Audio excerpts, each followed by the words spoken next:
ఒకసారి పార్వతీదేవి శివుణ్ణి ఇలా అడిగింది. ప్రభు, శనిదేవుని దృష్టి పడిన వారికి కష్టాలు తప్పవని వినిపిస్తోంది. ఆయన దృష్టి నుండి ఎవరు తప్పించుకోలేరా? శివుడు నవ్వుతూ, శనిదేవుడు ధర్మపరుడు. మనుషులు చేసిన పాపానికి తగిన ఫలితాన్ని మాత్రమే ఇస్తాడు.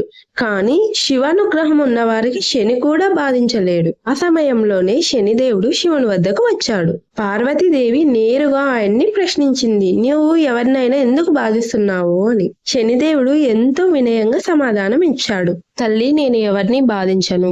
కర్మ ప్రకారం నేనున్నప్పుడు కర్మ ఫలితాన్ని అనుభవించవలసి వస్తుంది. అప్పుడు శివుడు ఇలా ఉపదేశించాడు, నీ పని న్యాయం చేస్తేనే గొప్పది. నీ దృష్టి పడిన వారికి దుస్థితి వస్తుంది. కాబట్టి దయ చూపే మార్గాన్ని అలవర్చుకో. శనిదేవుడు దానికి అంగీకరించాడు. శివుని అనుగ్రహం ఉంటే శని దోషం కూడా ప్రభావం చూపదు. ధర్మానికి కట్టుబడి ఉండే వారిని శని కూడా కాపాడతాడు. మీకు ఈ వీడియో నచ్చితే లైక్ చేసి ఓం నమః శివాయ అని కామెంట్ చేయండి.